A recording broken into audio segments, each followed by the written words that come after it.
rebellion now and then is a good thing, and it is necessary in the political world as storms in the physical. It is a medicine necessary for the sound health of government.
In the summer of 1798, Hamilton and other Federalists in Congress passed the Alien and Sedition Acts.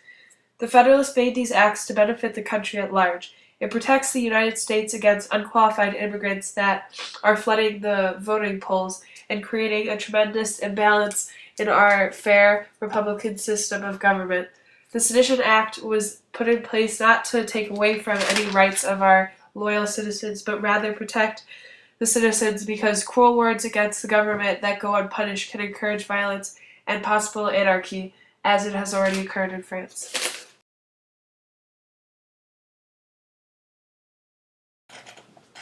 Hello, I'm Alexander Hamilton. Although I'm not running for president, I would like to take a moment of your time to talk about an important topic that has created much strife in the political community. I'm speaking, of course, about the Alien and Sedition Acts. Critics, like Jefferson, are quick to call it suppressive and restrictive and contrary to the ideals of our Constitution. However, many people, including myself, see it as protection from those few whose goal is to undermine and poison our countrymen's hearts and values. Whether they are foreign saboteurs or self-interested journalists, they pose a great threat to the stability of our nation. Jefferson would say that our people's rights are necessary to maintain liberty and peace. May I remind you, Jefferson, your people, sir, is a great beast. Take mankind in general. They are vicious. Their passions may be operated upon. Our prevailing passions are ambition and interest, and it will be the duty of a wise government to avail itself of these passions in order to make them subservient to their public good.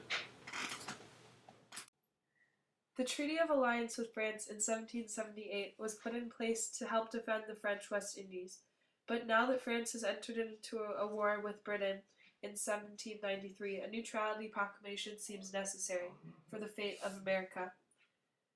Being a new nation, it is extremely dangerous to create bad ties with Britain, a powerful industrial empire, without the army or navy being strongly built to support ourselves. America must remain friendly and impartial towards both Britain and France, and resist the temptation of the Democratic Republicans to side with the French.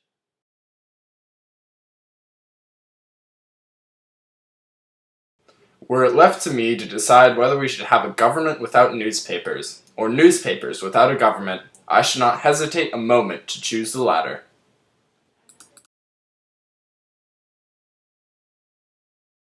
I have such reliance on the good sense of the body of the people and the honesty of their leaders, that I am not afraid of their letting things go wrong to any length in any cause.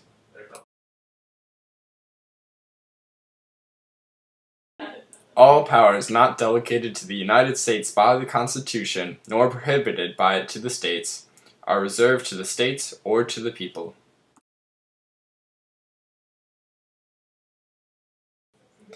It has been much urged that the bank will give great faculty or convenience in the collection of taxes. Suppose this were true, yet the Constitution allows only for means which are necessary.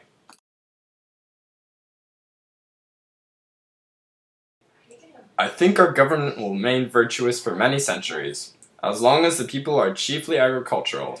When they get piled up upon one another in large cities, they get corrupt, as in Europe. President Washington has done a fantastic job in setting the foundations of the United States to grow into a thriving and successful country. And for the upcoming election, we need to input a leader that will continue setting the foundations for a successful country. To revert back to Adams' recent presidency, although he led the nation with the similar mindset of the great George Washington, he certainly didn't prove up to hold up to his greatness. Does John Adams still have the ability to hold high office? Do you want a man who showed weakness in times of war to run your country? A man who was nowhere to be found when problems dealing with the army arose? A man who so obviously cared for the Navy before his nation? No, John Adams refused to go to war with France, failing to destroy the French influence here in the United States. Voting John Adams into office again would bring the same results as the last election. If you vote for John Adams, no change will come to this country. My name is Charles Pinckney, and I approve this message.